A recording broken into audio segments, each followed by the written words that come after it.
ഈ ഗ്രൂപ്പിന്റെ ചെയർമാൻ ആയിട്ടുള്ള അനിൽ അംബാനി ഈ ഇന്ത്യ വിട്ടിട്ട് പോവാതിരിക്കാനുള്ള കാര്യങ്ങൾ ചെയ്യണമെന്നാണ് എന്ന് പറയുന്നത്.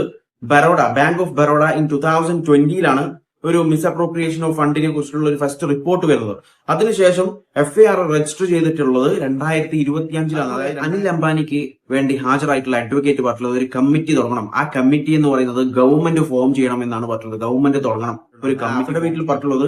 ഒരുപാട് കേസുകളാണ് പറഞ്ഞിട്ടുള്ളത്. അതായത് ഒന്ന് enforcement cases, 3 enforcement case register ചെയ്തിട്ടുണ്ടെന്ന് പറഞ്ഞു. അതുപോലെ അനിൽ ധീരുഭായ് അംബാനി ഗ്രൂപ്പ്സ് കമ്പനീസിന്റെ 40,000 കോടിയുടെ ബാങ്ക് ലോണിന്റെ തട്ടിപ്പ് കേസിൽ ഇപ്പോൾ സുപ്രീം കോടതി EDയെയും അതുപോലെ CBIയെയും രൂക്ഷമായി വിമർശിച്ചിരിക്കുകയാണ്.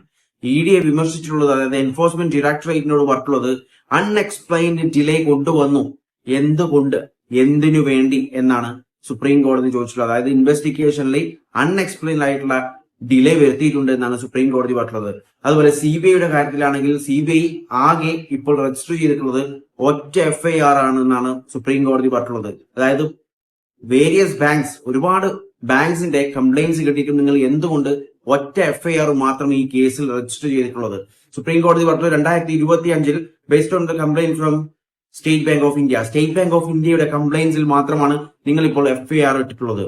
മറ്റു അതർ ബാങ്ക്സ് ആൻഡ് ഫൈനാൻഷ്യൽ ഇൻസ്റ്റിറ്റ്യൂഷൻസിന്റെ കംപ്ലൈന്റ്സ് ഈ ഒരു FIRന്റെ സ്കോപ്പ് എൻലാർജ് ചെയ്യുക മാത്രമാണ് നിങ്ങൾ ചെയ്തിട്ടുള്ളത്. ഇത് പ്രൊസീജിയർ ലോനെ നിങ്ങൾ മാനിക്കുന്നുണ്ടോ എന്നാണ് CBIയോട് സുപ്രീം കോടതി ചോദിച്ചിട്ടുള്ളത്. സുപ്രീം കോടതി ഇവിടെ പറയുന്ന കാര്യം എന്ന് പറയുന്നത്, each complaint is A separate transaction.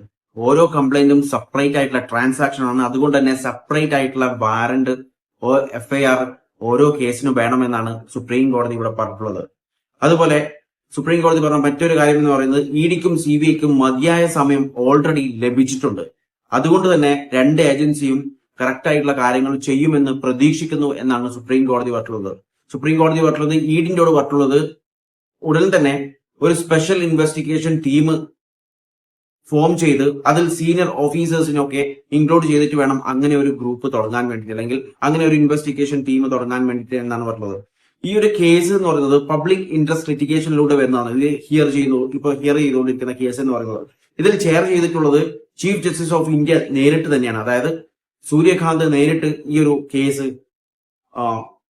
Chair ചെയ്യുന്നുണ്ട്. അതുപോലെ തന്നെ ഇതിന്റെ പെറ്റീഷണറിനെ ഉള്ള അഡ്വക്കേറ്റ് എന്ന് പറയുന്ന കൗൺസിൽ എന്ന് പറയുന്നത് അഡ്വക്കേറ്റ് പ്രശാന്ത് ഭൂഷണാണ് നിന്നിട്ടുള്ളത്. പ്രശാന്ത് ഭൂഷൺ കോടതിയോട് പറഞ്ഞിട്ടുള്ള ഒരു കാര്യം എന്ന് പറയുന്നത്, ഈ ഗ്രൂപ്പിന്റെ ചെയർമാൻ ആയിട്ടുള്ള അനിൽ അംബാനി ഈ ഇന്ത്യ വിട്ടിട്ട് പോവാതിരിക്കാനുള്ള കാര്യങ്ങൾ ചെയ്യണമെന്നാണ്. ഇതിനു മുൻപും ഇതുപോലത്തെ ആളുകൾ, അതായത് ബാങ്ക് ഫ്രോഡ് നടത്തിയിട്ട് രാജ്യം വിട്ടിട്ടുണ്ടെന്നാണ് പ്രശാന്ത് ഭൂഷൺ ഇവിടെ പറയുന്നത്. അതുപോലെ നമ്മുടെ Solicitor General of India Tushar Mehta കോടതിയോട് പറഞ്ഞിട്ടുള്ള ചില കാര്യങ്ങളുണ്ട്. ഒന്നെന്ന് പറയുന്നത്, ഈ കേസ് എന്ന് പറയുന്നത് 40,000 കോടിയുടെ ഒരു കേസാണ്. അതുപോലെ തന്നെ എൻഫോഴ്സ്മെന്റ് ഡയറക്ടറേറ്റും അതുപോലെ CBIയും, സെൻട്രൽ ബ്യൂറോ ഓഫ് ഇൻവെസ്റ്റിഗേഷനും സെപ്പറേറ്റ് സ്റ്റാറ്റസ് റിപ്പോർട്ട് എന്ത് ചെയ്തിട്ടുണ്ട്, ഈ ഇൻവെസ്റ്റിഗേഷനെ പറ്റിയുള്ള സെപ്പറേറ്റ് ആയിട്ടുള്ള റിപ്പോർട്ടുകൾ സബ്മിറ്റ് ചെയ്തിട്ടുണ്ട് എന്നാണ് തുഷാർ മെഹ്ത പറഞ്ഞിട്ടുള്ളത്, അതായത് സോളിസിറ്റർ ജനറൽ. അതുപോലെ തന്നെ പറഞ്ഞിട്ടുള്ള ഒരു കാര്യം എന്ന് പറയുന്നത്, ഈ കേസിനെ കുറിച്ചാണ്. ആകെ ഒരു FIR മാത്രമേ രജിസ്റ്റർ ചെയ്തിട്ടുള്ളൂ. പക്ഷെങ്കിൽ പല ബാങ്കിൽ നിന്നും പല കംപ്ലൈന്റ് വന്നതുകൊണ്ട് തന്നെ ഈ ഒരു FIRൽ തന്നെ അതിന്റെ സ്കോപ്പ് കൂട്ടുകയാണ് ചെയ്തിട്ടുള്ളത് എന്നാണ്. പക്ഷേ സുപ്രീം കോടതി ആ സമയത്ത് ചോദിച്ചിട്ടുള്ളത്, എന്തുകൊണ്ട് സെപ്പറേറ്റ് ആയിട്ടുള്ള, ഇതൊക്കെ സെപ്പറേറ്റ് ട്രാൻസാക്ഷൻ ആണ്, അതുകൊണ്ട് തന്നെ എന്തുകൊണ്ട് സെപ്പറേറ്റ് ആയിട്ടുള്ള ഓരോ FIRും രജിസ്റ്റർ ചെയ്യാത്ത എന്ന് സുപ്രീം കോടതി ചോദിച്ചിട്ടുണ്ട്. അതിന് തുഷാർ മെഹ്ത പറഞ്ഞിട്ടുള്ളത്, അതിനെക്കുറിച്ച് പഠിച്ചിട്ട് പറയാമെന്നാണ് പറഞ്ഞിട്ടുള്ളത്. അതുപോലെ തന്നെ അഡ്വക്കേറ്റ് പ്രശാന്ത് ഭൂഷൺ പറഞ്ഞിട്ടുള്ള വേറൊരു കാര്യം എന്ന് പറയുന്നത്, ഇതിനു മുൻപ്, അതായത് ഫസ്റ്റ് റിപ്പോർട്ട് എന്ന് പറയുന്നത് Baroda, bank of Baroda in 2020 ഒരു മിസ്അപ്രോപ്രിയേഷൻ ഓഫ് ഫണ്ടിനെ കുറിച്ചുള്ള ഒരു ഫസ്റ്റ് റിപ്പോർട്ട് വരുന്നത്. അതിനുശേഷം FIR രജിസ്റ്റർ ചെയ്തിട്ടുള്ളത് 2025. അതായത് 2020 fraud Bank of Baroda report ചെയ്തില്ലെങ്കിലും ഇതിന്റെ FIR രജിസ്റ്റർ ചെയ്യുന്നത്, ഫസ്റ്റ് FIR രജിസ്റ്റർ ചെയ്യുന്നത് 2025. അതായത് SBIയുടെ, സ്റ്റേറ്റ് ബാങ്ക് ഓഫ് ഇന്ത്യയുടെ കംപ്ലൈന്റ് കിട്ടിയതിനു ശേഷം മാത്രമാണ് 2025, അതായത് 2020 നടക്കുന്നു എന്ന് പറയുന്ന സാധനം റിപ്പോർട്ട് ചെയ്തു. ഫസ്റ്റ് റിപ്പോർട്ട് ചെയ്തിട്ട് 2025 ഫസ്റ്റ് FIR ഇടുന്നത്. ആൻഡ് പ്രശാന്ത് ഭൂഷൺ പിന്നീട് പറഞ്ഞിട്ടുള്ള കാര്യം എന്ന് പറയുന്നത്, ഫസ്റ്റ് അറസ്റ്റ്, അതായത് ഈ കേസുമായി ബന്ധപ്പെട്ടുള്ള ഫസ്റ്റ് അറസ്റ്റ് നടക്കുന്നത് 2 ദിവസം മുൻപാണ്. അതായത് കോർട്ട് ഇഷ്യൂ നോട്ടീസ്, അതായത് അതും കോടതി നോട്ടീസ് ഇട്ടതിന് ശേഷം മാത്രമാണ് ഒരു അറസ്റ്റ്, ഈ കേസിൽ അറസ്റ്റ് നടക്കുന്നത് എന്നാണ് പ്രശാന്ത് ഭൂഷൺ കോടതിയോട് പറഞ്ഞിട്ടുള്ളത്. അതായത് ED has arrested former RCom director Puneet Garg last വീക്കിലാണ് ഈ ഒരു വ്യക്തിയെ പോലീസ് അറസ്റ്റ് ചെയ്തിട്ടുള്ളത്. ഈ കേസുമായി ബന്ധപ്പെട്ട പോലീസല്ല, ED, എൻഫോഴ്സ്മെന്റ് ഡയറക്ടറേറ്റ്. അതുപോലെ അനിൽ അംബാനിക്ക് വേണ്ടി ഹാജരായിട്ടുള്ള അഡ്വക്കേറ്റ് പറഞ്ഞിട്ടുള്ളത് ഒരു കമ്മിറ്റി തുടങ്ങണം. ആ കമ്മിറ്റി എന്ന് പറയുന്നത് ഗവൺമെന്റ് ഫോം ചെയ്യണം എന്നാണ് പറഞ്ഞത്. ഗവൺമെന്റ് തുടങ്ങണം, ഒരു കമ്മിറ്റി ഫോം ചെയ്യണം. അതിൽ എത്ര എമൗണ്ട് ഡ്യൂ ഉണ്ടെന്ന് അവർ കണ്ടെത്തട്ടെ എന്നാണ് അനിൽ അംബാനിക്ക് വേണ്ടി ഹാജരായിട്ടുള്ള അഡ്വക്കേറ്റ് പറഞ്ഞത്.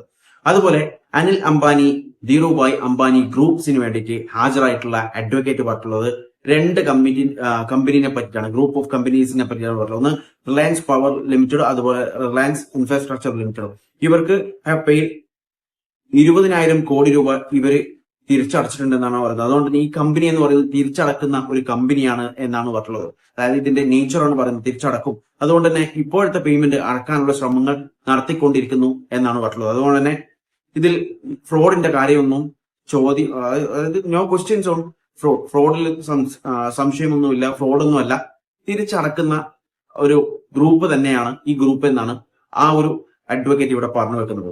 പ്രീവിയസ്ലി അതായത് ഇതിനു മുമ്പുള്ള ഹിയറിംഗിൽ ബെഞ്ച് പറഞ്ഞിട്ടുണ്ടായിരുന്നു, അതായത് സെൻട്രൽ ബ്യൂറോ ഓഫ് ഇൻവെസ്റ്റിഗേഷനോടും അതുപോലെ ഡയറക്ടർ ഓഫ് എൻഫോഴ്സ്മെന്റ് EDയോടും CBIയോടും പറഞ്ഞിട്ടുണ്ടായിരുന്നു റെസ്പെക്റ്റീവ് ആയിട്ടുള്ള സ്റ്റേറ്റസ് റിപ്പോർട്ട് എന്ത് ചെയ്യണം, സബ്മിറ്റ് ചെയ്യണമെന്ന് പറഞ്ഞിട്ടുണ്ടായിരുന്നു. എന്തിനെ കുറിച്ച്? Ongoing investigation to the bank ഫ്രോഡിനെ കുറിച്ചുള്ള അനിൽ ധീരുഭായ് അംബാനി ഗ്രൂപ്പിനെ പറ്റിയിട്ടും അതുപോലെ തന്നെ ഇതിന്റെ പ്രൊമോട്ടർ ആയിട്ടുള്ള അനിൽ അംബാനിയെ കുറിച്ചിട്ടുള്ള ഡീറ്റെയിൽ റിപ്പോർട്ട്, ഇതുവരെയുള്ള ഇൻവെസ്റ്റിഗേഷൻ റിപ്പോർട്ട്സ് ഒക്കെ സബ്മിറ്റ് ചെയ്യണമെന്ന് പറഞ്ഞില്ല. അതിന് കണക്കായിട്ട് ED എന്തിട്ടുണ്ട്, ഒരു അഫിഡവിറ്റ് പറഞ്ഞിട്ടുണ്ടായിരുന്നു. ആ അഫിഡവിറ്റിൽ പറഞ്ഞിട്ടുള്ളത് ഒരുപാട് കേസുകളാണ് പറഞ്ഞിട്ടുള്ളത്. അതായത് ഒന്ന് enforcement cases, 3 enforcement case register ചെയ്തിട്ടുണ്ടെന്ന് പറഞ്ഞു. അതുപോലെ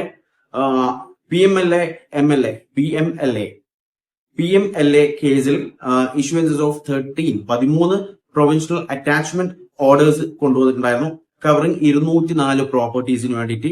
അതുപോലെ തന്നെ ഏജൻസീസ് 46 സെർച്ചസ് നടത്തിയിട്ടുണ്ട്. അതുപോലെ ഇഷ്യൂഡ് 305 സമൻസ് അയച്ചിട്ടുണ്ട്, റെക്കോർഡ് 213 സ്റ്റേറ്റ്മെന്റ്സ്, അങ്ങനെയുള്ള കാര്യങ്ങൾ. അതുപോലെ മെയ്ഡ് 4 അറസ്റ്റ്, 4 അറസ്റ്റ് ചെയ്തിട്ടുണ്ട്. അതിനെ പറ്റിയുള്ള ഡീറ്റെയിൽസും പിന്നെ ഒരുപാട് അങ്ങനെയുള്ള അവിടെ നടന്നിട്ടുള്ള തിരിമറിയെ കുറിച്ചൊക്കെയുള്ള ഒരു അഫിഡവിറ്റ് ആണ് ED സബ്മിറ്റ് ചെയ്തിട്ടുള്ളത്. അപ്പോൾ ഇങ്ങനെയാണ് ഈ കേസിന്റെ പോക്ക്. അതായത് 2020 ഇതിന്റെ ഫസ്റ്റ് റിപ്പോർട്ട് കൊടുത്തിട്ടും, അതായത് റിപ്പോർട്ട് ചെയ്തിട്ടും, അതായത് ബാങ്ക് ഓഫ് ബറോഡ റിപ്പോർട്ട് ചെയ്തിട്ടും 2020 ചെയ്തിട്ട് 2025 ഈ കേസ് എടുക്കുന്നത്. നമ്മളെ പേരിലൊക്കെ ഒരു കേസ് വന്നു കഴിഞ്ഞാൽ, ഒരു കംപ്ലൈന്റ് വന്നു കഴിഞ്ഞാൽ നാളെ തന്നെ കേസ് എടുക്കും, അല്ലെ? ഇത് എന്തുകൊണ്ടാണ് ഇത്ര ഡിലേ വന്നിട്ടുള്ളത്? ഏകദേശം 5 വർഷം എടുത്തു കേസ് എടുക്കാൻ വേണ്ടിയിട്ട്, ഫസ്റ്റ് FIR ചെയ്യാൻ വേണ്ടിയിട്ട്. എന്നിട്ടോ ചെയ്തതോ ഒറ്റ FIR, ഒരൊറ്റ കേസിൽ, അതായത് SBI കൊടുത്തിട്ടുള്ള ഒരൊറ്റ കേസിലാണ് ഇപ്പോൾ കൊടുത്തിട്ടുള്ളത്. അതാണ് സുപ്രീം കോടതി ചോദിച്ചിട്ടുള്ളത്. അത് എന്തുകൊണ്ടാണ് ഒരു FIR മാത്രം ചെയ്തിട്ടുള്ളത്? കാരണം ഓരോ ട്രാൻസാക്ഷൻസും ഓരോ കേസാണ്, സെപ്പറേറ്റ് FIR രജിസ്റ്റർ ചെയ്യേണ്ട കാര്യമല്ലേ എന്നാണ് സുപ്രീം കോടതി CBIയോട് ചോദിച്ചിട്ടുള്ളത്. കാരണം പല ബാങ്ക്സും അതുപോലെ പല ഫൈനാൻഷ്യൽ ഇൻസ്റ്റിറ്റ്യൂഷൻസും കംപ്ലൈന്റുമായിട്ട് പോയിട്ടുണ്ട്. പക്ഷെ ആകെ ഒരേ ഒരു FIR, SBI കൊടുത്ത കംപ്ലൈന്റിലുള്ള ഒരേ ഒരു FIR. ആ FIR വെച്ചിട്ട് അത് പിന്നെ എൻലാർജ് ചെയ്തു, മറ്റു കേസുകളൊക്കെ അതിലേക്ക് ചുരുക്കി. അതായത് ഒരു ചോദ്യം വന്നു കഴിഞ്ഞാൽ ഒറ്റ FIR ഉള്ളൂ, പക്ഷെ ഒരുപാട് കംപ്ലൈന്റ്സും ഉണ്ട്. എന്നാൽ നേരെ തിരിച്ച് ഈ കംപ്ലൈന്റ്സിനൊക്കെ FIR ഇട്ട് കഴിഞ്ഞാൽ 10-30 FIR ഉണ്ടെന്ന് പറയേണ്ടി വരുമല്ലോ. എങ്ങനെ ഇരിക്കുന്നു?